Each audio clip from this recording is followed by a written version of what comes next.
Hello, and welcome to the Necrotizing Fasciitis Foundation's The Steep. On this episode, we have the board of directors from the Necrotizing Fasciitis Foundation.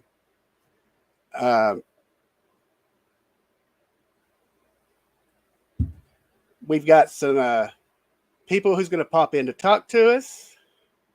And I want to remind everyone to feel free to comment or ask questions, and we'll get to some answers. So at this time, I'm going to add our board of directors. Please welcome Melissa Sanders, Lindsay Welch, Alicia Pettit, Katie Perez, Heidi Cook, and Colleen Sosikny. Sorry, I can't say your name right, Heidi, or Colleen. Let me get my page here.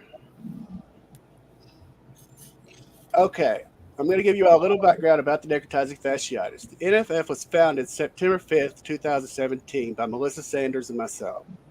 About a year after we started, necrotizing fasciitis support group for NF survivors, loved ones, and bereaved, we then saw there was a need for an organization like ours to spread awareness.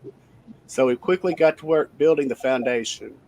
Our goal is the same as it was then, to help educate and spread awareness about NF in hopes that we might help save lives for earlier diagnosis and treatment.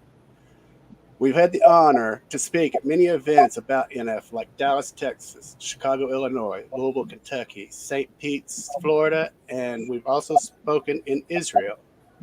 And since 2017, we have rapidly grown into the only NF organization in the United States. I would like to start by mentioning our original board members, Erin Mills, Melissa Sanders, Alicia Pettit, Jennifer Barrow, and myself.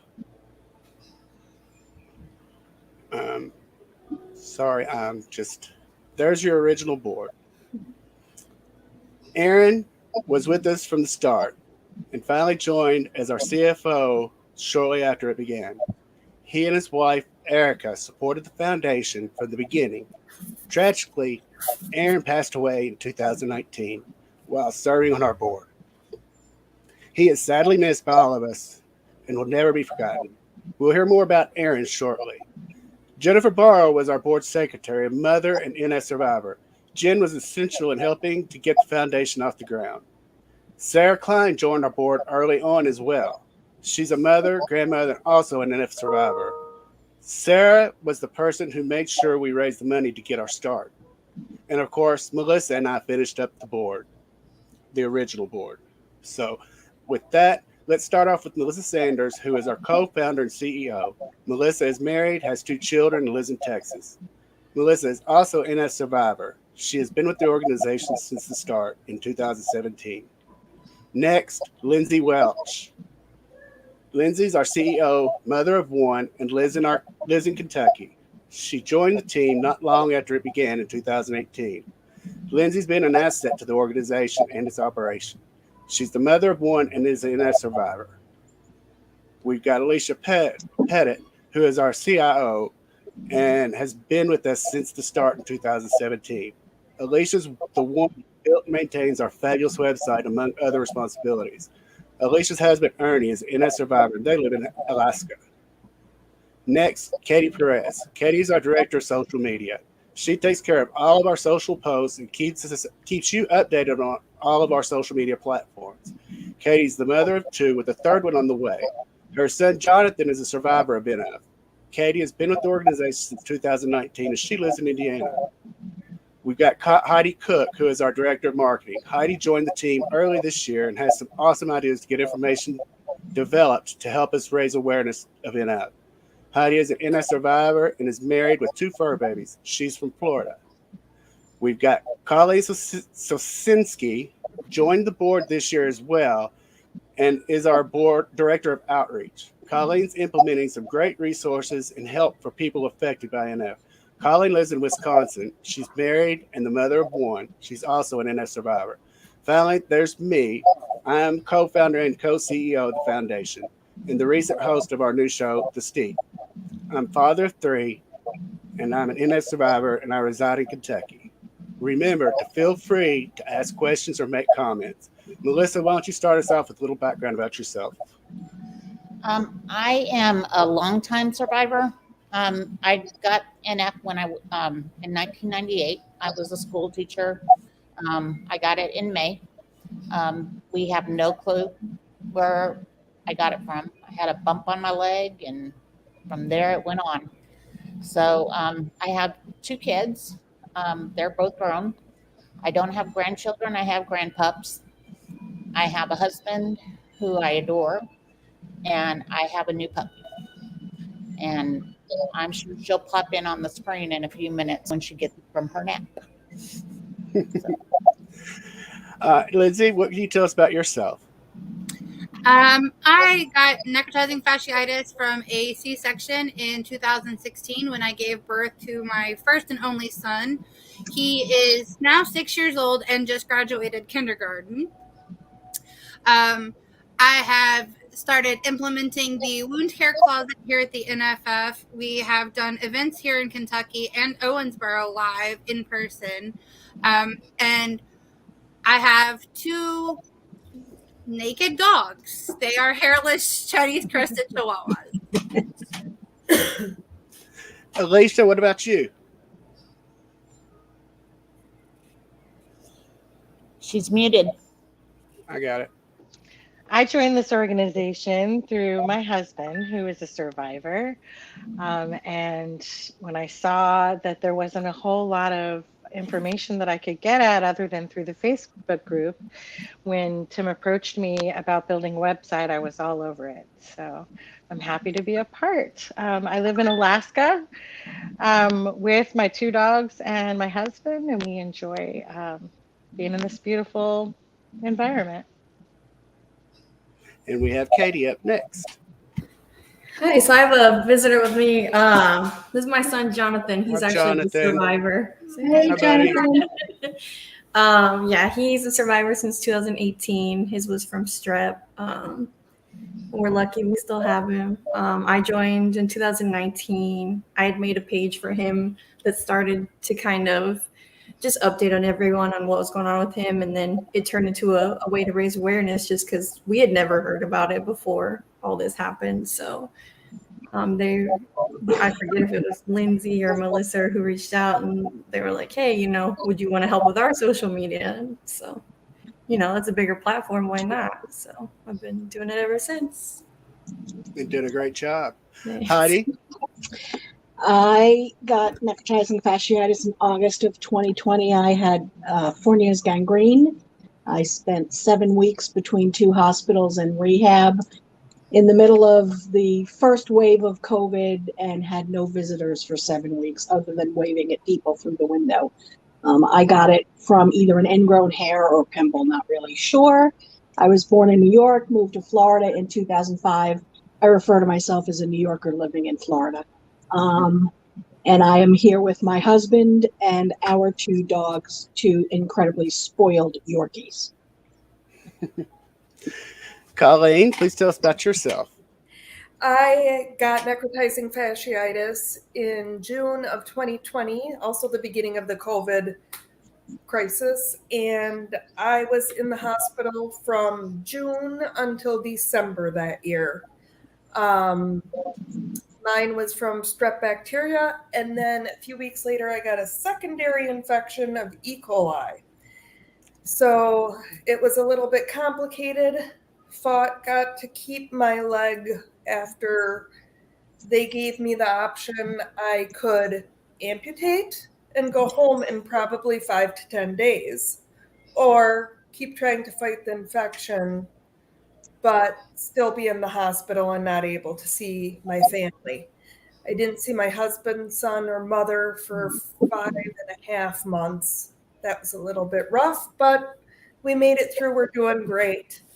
On the board, I like to spread awareness.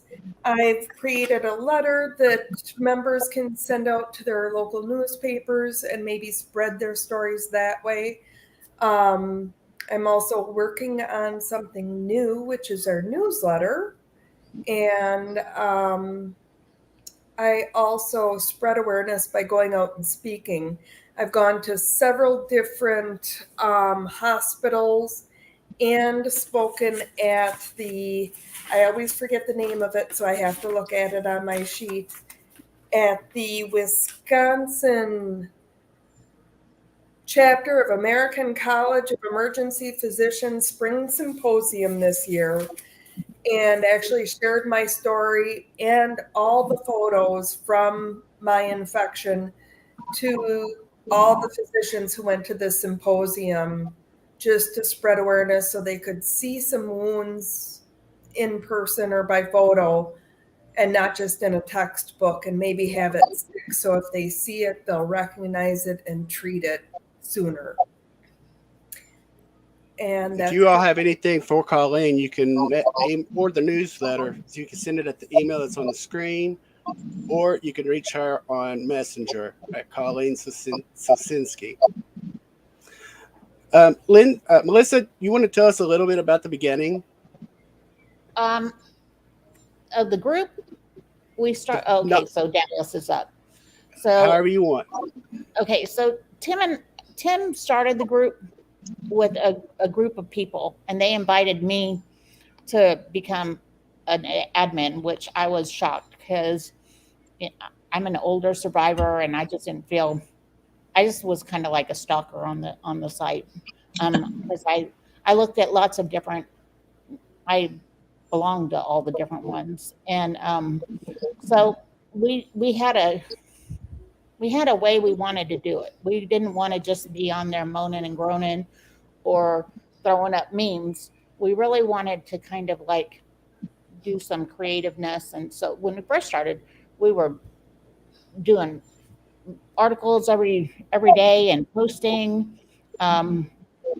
Would find facts and put it up there on how to deal with different things, which was really kind of good because that helped the group, I feel, get really involved and bigger. And then Tim and I talked probably every day. I'd call him on my way to work, or he'd call me.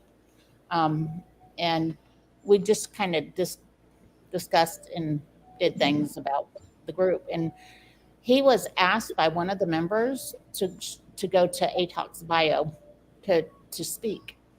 And I was like, hey, I'm in Houston. You're going to be in Dallas.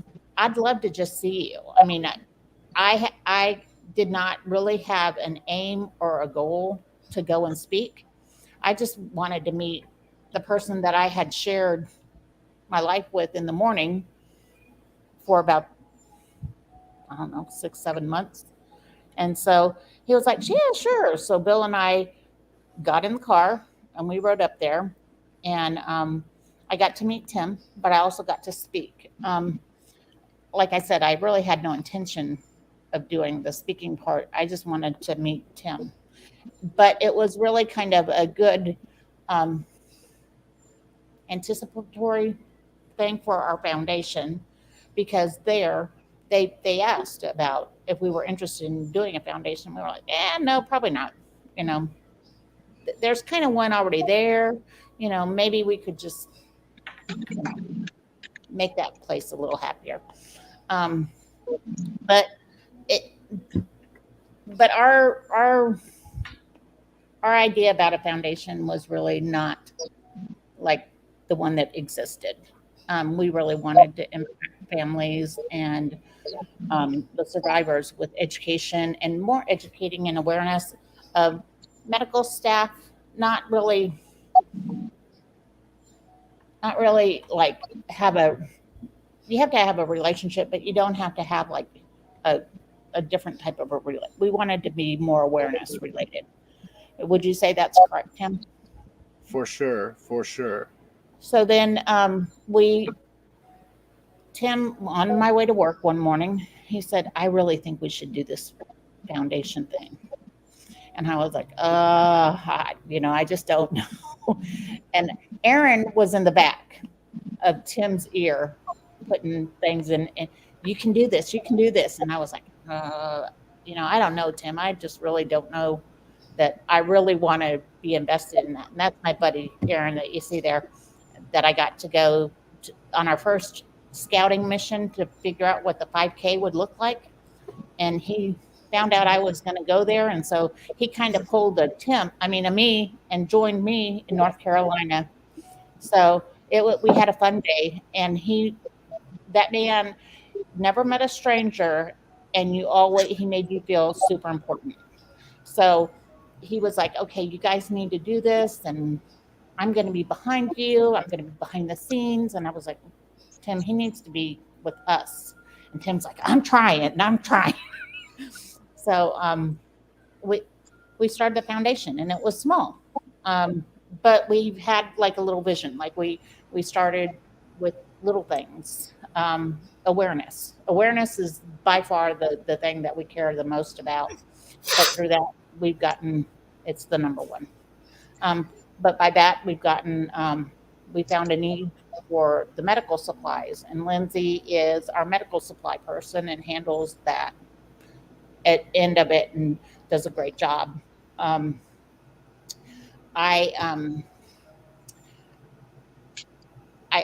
just can't say enough about Lindsay, because she's like the other backbone.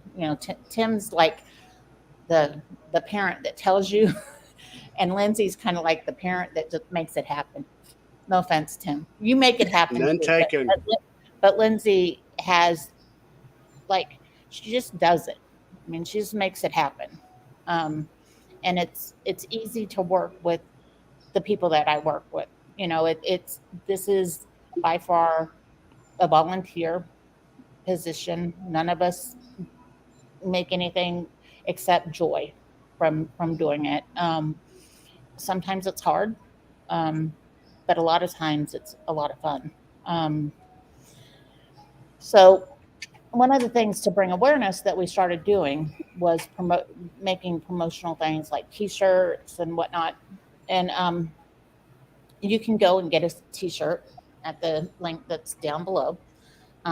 Lindsay also is very creative and does ornaments and does mugs. And I don't have one, but Katie does. And Lindsay also makes sure that we have the things that we need to give awareness to. We've got pens, we've got mugs, we've got bottles, we have bracelets. I don't have my bracelet on today. We have anything you want to help bring awareness. And today, we did Lindsay's talking about that. I don't need to talk about that. But in order to make things happen, of course, you got to have some money come in. So the products we get, the T-shirts we get a little profit from, the mugs and the cups and the bracelets we get a little profit from, and we've had very great, generous people that have come through and donated money, which has been wonderful. So I think that's about all I have to say. And that's awesome. Thanks, Melissa.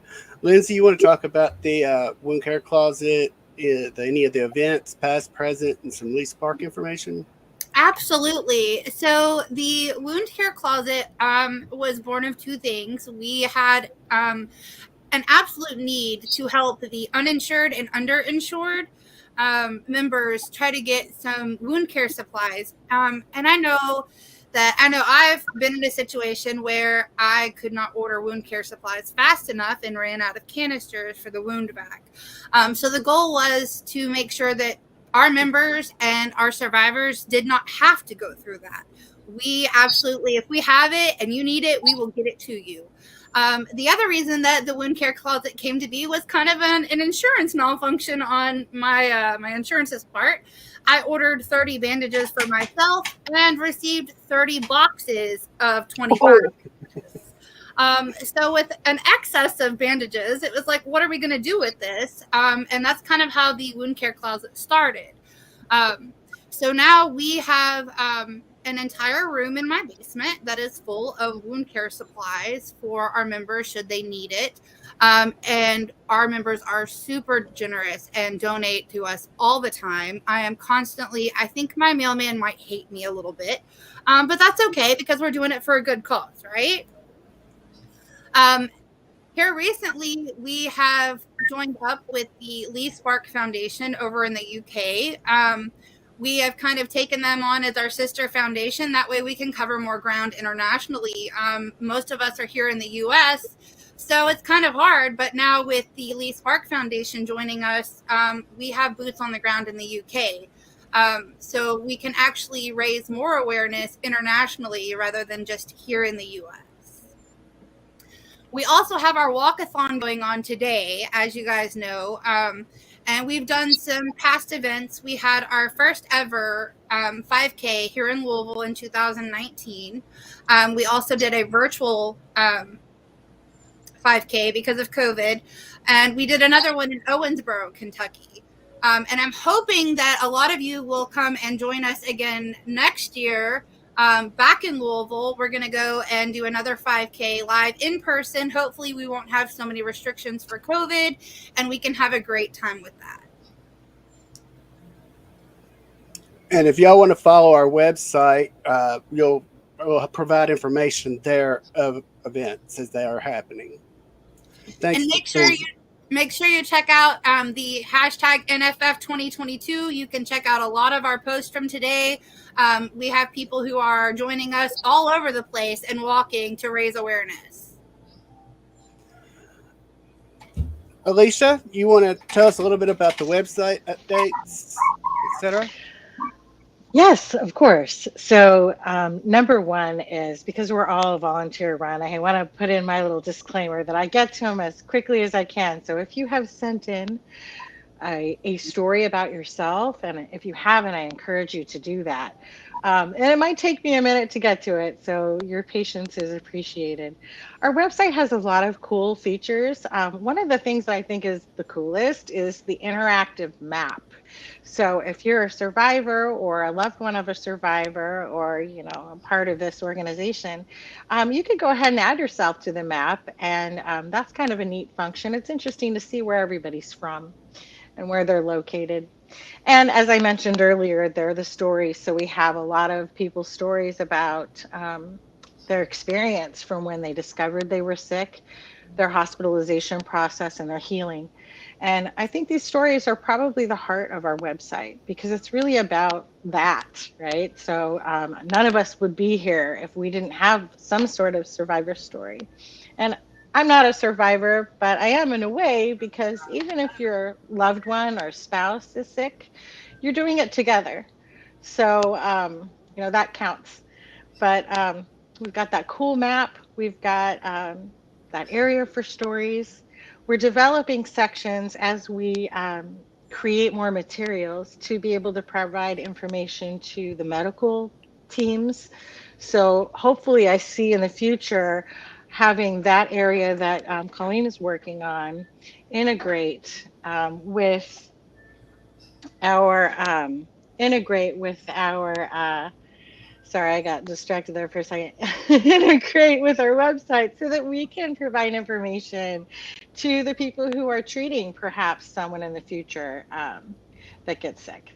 And then, of course, there's our wonderful events section, where today, if you're walking in the walkathon, we'll be putting pictures of you. Make sure that you use those great hashtags that were mentioned earlier. And let's see what else. We got pictures of our survivors. We've got survivor stories. We've got that cool map. I know Katie really loves that map. Let's see. What am I missing here, Tim? We got some resources for physicians. The landing page.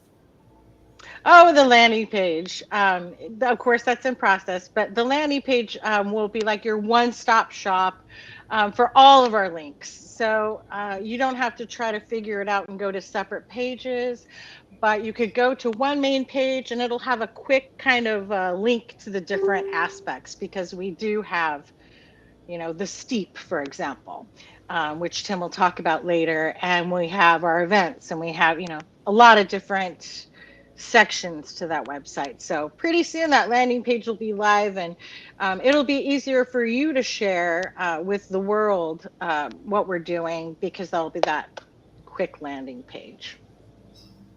So I think that might wrap it up. I think that covers that. All right. Katie, you want to talk a little bit about your social media? Yeah, so I'm looking at all these pictures. It's taking me back to all the events. If you're doing the event today, definitely use that hashtag so we can get your pictures up there on the social media. We have Facebook, we have Twitter, and we have Instagram.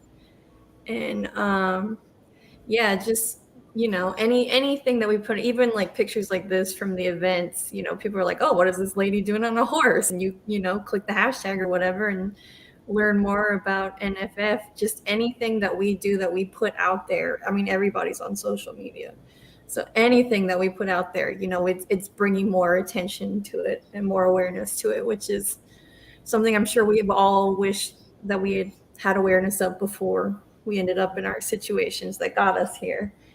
And we have an ambassador program that we're doing. We're always, all of us, the board and all of us, we're always on social media looking for survivors or people that are currently going through it and, reaching out to them. But we're also looking at people that are currently in our support group and, who's raising a lot of awareness, doing a lot. Maybe they have their own page or they're doing their own event to raise awareness, or who's raised a lot of money to help us out with some of our events and stuff. And we have an ambassador program that we recognize people, and then we pick someone and we send them a shirt like this. This is Jonathan's that he got, and they're all, different variations of that. But that one's looking a little rough. It's well up. There's one right there. Yep. So yeah, that's our ambassador program. So and no one, you can't like nominate yourself for it. We are watching and we are picking the people. So don't think that anybody's trying to schmooze us or anything. But yeah, that's it. Thank you, Katie. Thank you. Heidi, how would you like to talk about a little bit of the marketing world? The first project that I'm working on is getting a brochure designed to get into hospitals and medical facilities, doctors' offices, and all. And it's interesting because when I was at my primary care doctor sometime last month, and just happened to mention to her that I, was asked to be on the board of directors and that I was working as marketing director of marketing, and that I was asked to design a brochure. Before I could even say anything further, she said, get me some, I'll put them in our offices. My doctor is in a multi-specialty practice. There are over, I think, 80 physicians of all different types. So they have several offices around town, in the county, all different facilities. And coincidentally, the surgeon who did my necrotizing, my debridement, is also in that same facility. So the best way, one thing that I learned from a former boss of mine was, if you don't ask, you don't get. So, once it's designed, we haven't figured out the logistics just yet of how we're printing and, where they're shipping from and all of that. But the best thing I would say is, start with doctors that people, who have treated you. Obviously, you're most probably not their only patient that they've dealt with with NF, and ask them, if they would put it in their offices. Go to your local hospital and ask them to get the word out. And then Tim came up with a good idea. After that, the next project we're looking at is a coloring book for the younger family members of NF survivors. Haven't really started on that yet. I'm still working with, I'm not the designer for the brochure. I know people. So I'm working on the copy, and we'll have it designed, but then we're going to work on the coloring book. If you have any other ideas or something that you think of, feel free you can message me on Facebook, or you can email me. My email address is on the website, and let me know let me know your great ideas. Thanks, Heidi. You're Colleen, you want to tell us what you were talking about a little earlier about things you had in progress? Sure. The first thing is, when Tim asked me if I wanted to join the board, he said, do you want to be the director of outreach? And I didn't know what a director of outreach was. I actually had to look it up. And ZipRecruiter says an outreach director coordinates and strengthens the relationship between an organization and the community. And our community consists of you, the member, future members, family members, friends, and family of the survivor, and also of those who lost their battle to necrotizing fasciitis. We don't forget those people. They are still a strong part of our family. And it can include the neighbors, the coworkers, and medical staff. Anybody we can bring in and inform is welcome. That being said, we do protect you, the member, because if we get somebody who wants to come into our Facebook group, we actually look at their friends. And if there's a friend that's already in our group, we'll message you and say, hey, is this okay with you? Because we want you to feel safe and feel like you can share your story and not have it be told in a way you don't want it. So we're here for you. We try to do things for you. We try to celebrate you by doing birthdays and rebirthdays and happy heavenly birthdays and angelversaries. We celebrate those with a Facebook post. And you may ask what a rebirth day is, and that's the day that you beat NF. It could be the day you went to the hospital. It could be the day of your final surgery. It could be a day you got the skin graft, the day you got off event. You choose the date. An angelversary is when we honor somebody who's lost their fight to NF every year on that day. And we'll do a post in remembrance if you want. We'll do happily heavenly birthdays. If somebody's passed away from NF, we'll still celebrate their birthday even if they're in heaven. We don't forget them. You're still part of our group and we still welcome you. You can send me these dates by Facebook or Messenger or by my email. And the other thing I'm working on is our newsletter. And this is the first time we've had a newsletter. It's going to be our first edition. And I'm open to anybody who wants to help write it, design it, interview a member, or tell your story. Or if you have an idea of something that you think should be in it, send it to me. I am open to ideas. Over the past week, we've been voting on what we should name our newsletter. And I said we'd take the top 3 from the Facebook group, and then the board would vote on them. The Facebook group and the board all voted. The top vote was the same, and it's going to be Beyond the Bandages, which I think is a great title.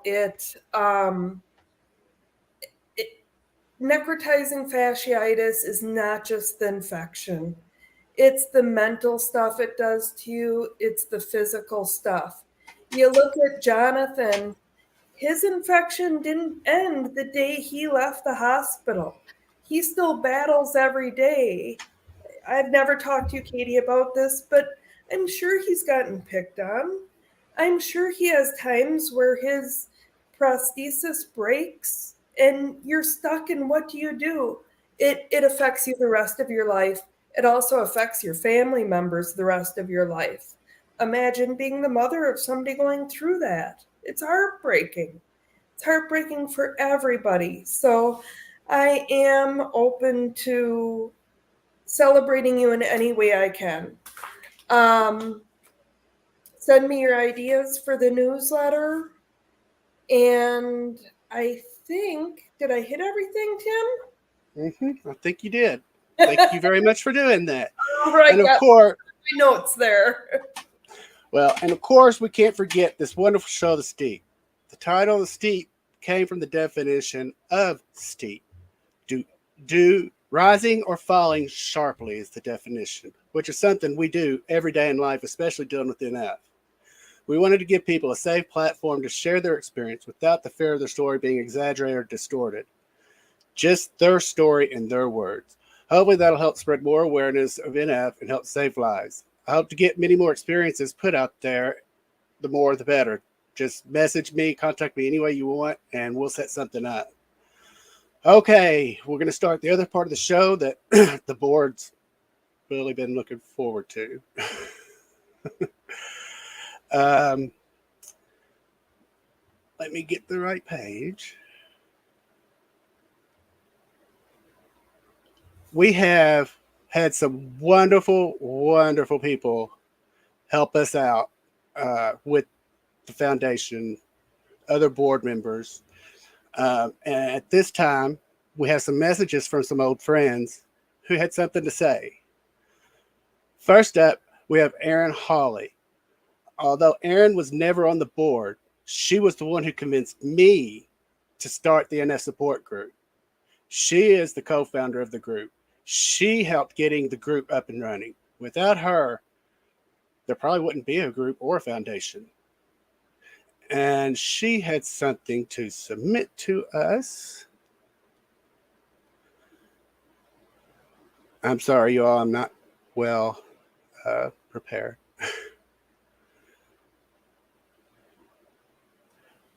This is from Erin. I dream of never being called resilient. Let me get a picture of her too, so y'all know who's speaking. I dream of never being called resilient again. I'm exhausted by strength. I want support. I want softness. I want ease. I want to be amongst kin, not patted on the back for how well I take a hit or for how many I take. Zendesh L'Oreal Brown.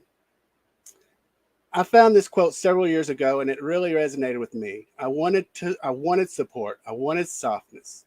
I wanted to be amongst kin, which was what sparked the NFF and ultimately is what it's all about. Happy 5th anniversary, all of you at the NFF. I'm so proud, so happy, so encouraged by you all.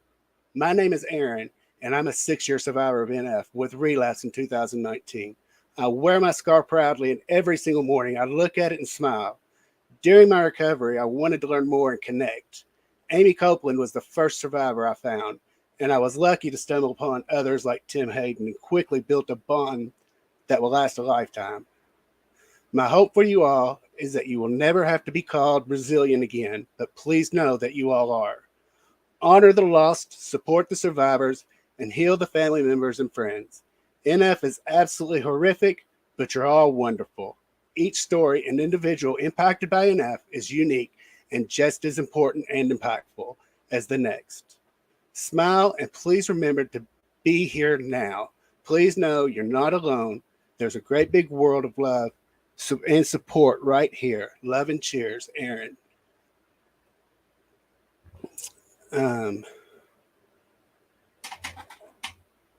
That was a little emotional. Let's see. Oh, next we have Erica Michelle Mills, Erin Mills' widow.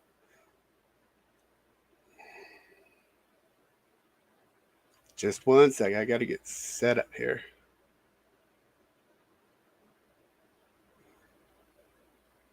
My video.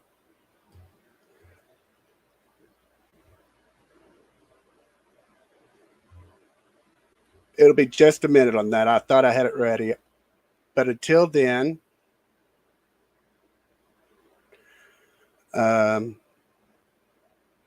we've had a couple more submissions from people from the past. I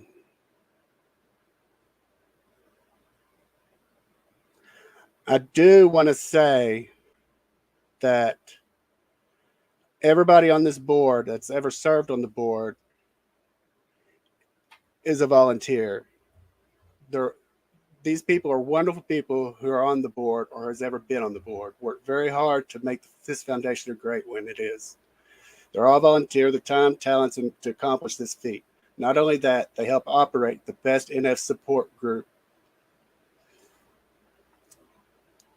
All right, I'm going out of line, but here's a message from a friend of ours. Hello, everybody. Sarah Klein here. I just wanted to say happy anniversary for 5 years. Unbelievable, unbelievable. I joined the NF board, 5 years ago. And it was a lot of fun. It was great to, have contact with everybody, all the board members, Tim and everybody. It's when Erin was with us. His soul should be a blessing. And it was really just, it was a very special board. And you guys are also very, very special, and I appreciate all your work and all you do. I had NF in 2007, so I'm 15 years after now. And it definitely left its marks on me, but I'm trooping along. And all you guys are so helpful, and I really appreciate all you do. And happy anniversary. Bye. That was Sarah Klein. Like I said, she was with us from the very beginning. She still helps out a lot. Our next message is from a blast from the past. Congratulations to the Necrotizing Fasciitis Foundation and the Board of Directors on achieving this amazing 5-year milestone. My name is Jennifer Borrow, 8-year survivor of contracting NF from an emergency C-section. I'm also a former moderator and administrator of the Facebook group and Board of Directors member when we first started 5 years ago. Back then we had ideas as far as what we wanted to implement and how. Now we provide physical support, emotional support, and are able to travel to visit with those recovering in hospital, their families, and to counsel those who have lost loved ones to this terrible disease. The educational perspective comes from the t-shirts that are made, the pamphlets that are written, the PowerPoint presentations. In presenting this information, not only to those who have had necrotizing fasciitis, their families and their community, but also to the medical community as a whole. There's so much information they don't know, and this disease has a horrible mortality rate. Each of us is a walking miracle. We are all survivors, whether family member or those who have had NF. It's been a long time since my initial recovery physically from this terrible disease, and my full recovery included a myriad of different aspects of my life.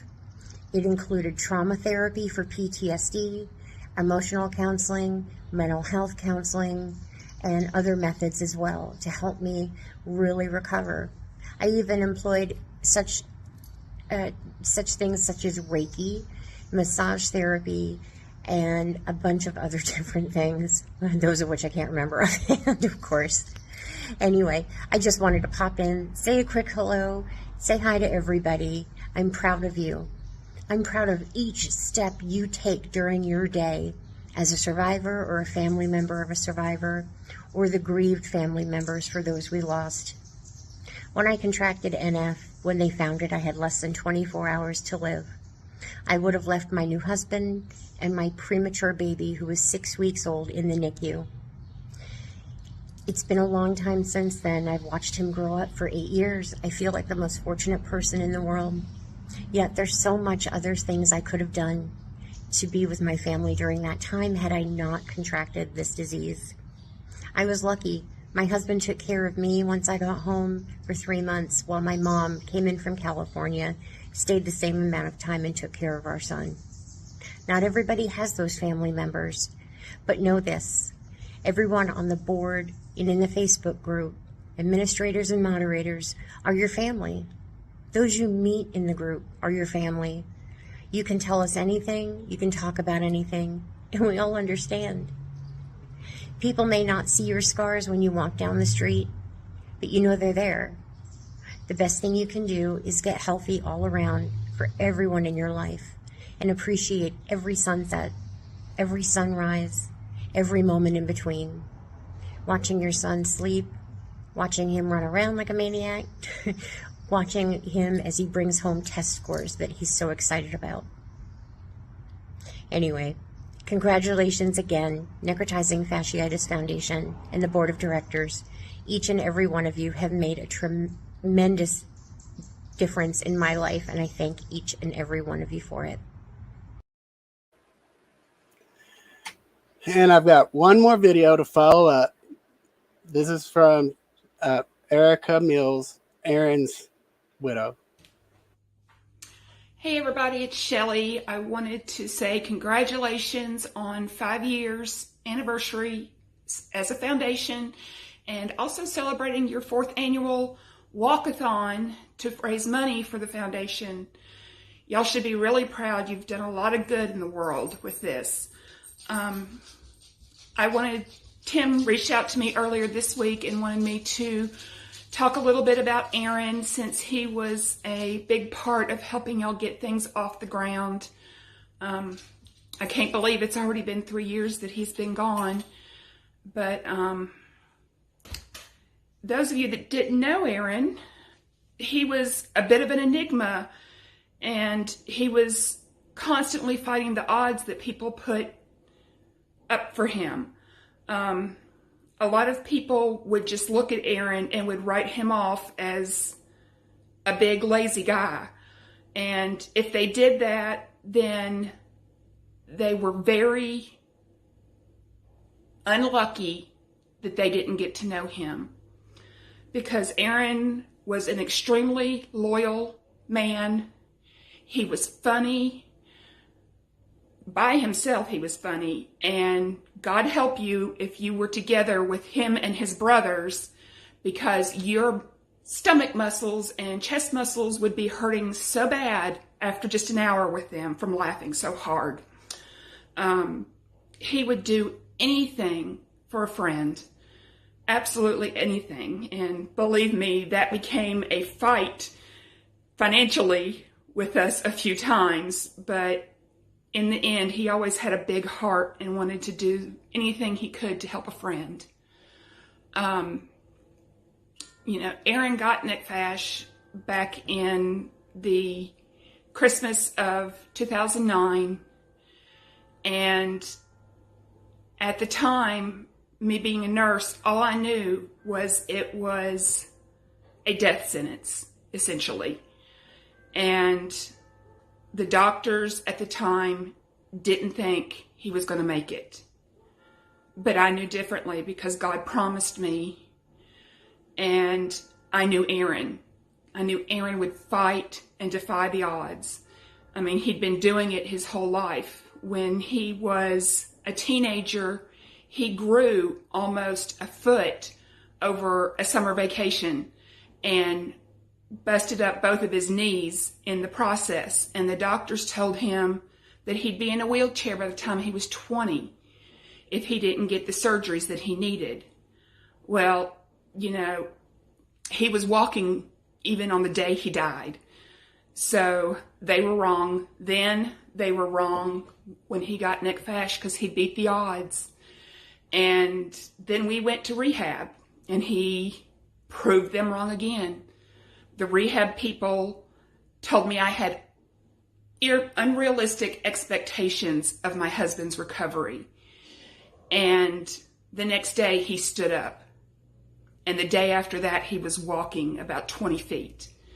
So Erin constantly defied the odds, probably lasted longer than he really should have, but God had a purpose for his life. After he recovered, he would ask me why this happened, what to expect in the healing process and all that. And I really couldn't tell him, because as a nurse, I had never taken care of a patient with this disease, because it was so rare. All I knew is that it was a death sentence, essentially. And thanks to you guys, you're getting more information out there, and it's not as much of a death sentence as it used to be. I was really happy that he found the support groups for the Nick Fash, especially after we lost our store and he couldn't work anymore because of the side effects of the illness. Because he is a huge people person. He loves interacting with the public and talking to people and being able to participate in the support group was a lifesaver for him at that time, because it got increasingly hard for him to get out of the house and be able to do things with friends and family. And he loved you guys. Y'all were such great friends to him. I'm so glad he had you. I'm so glad he was able to participate in getting this foundation off the ground. I just wish he would have been around to see the inaugural fun run walkathon. But God had other plans. Please know that I love you guys. I support you emotionally and financially, even though I don't participate on the site very much. But I will always love you guys and appreciate you for what you did for my husband. You're amazing.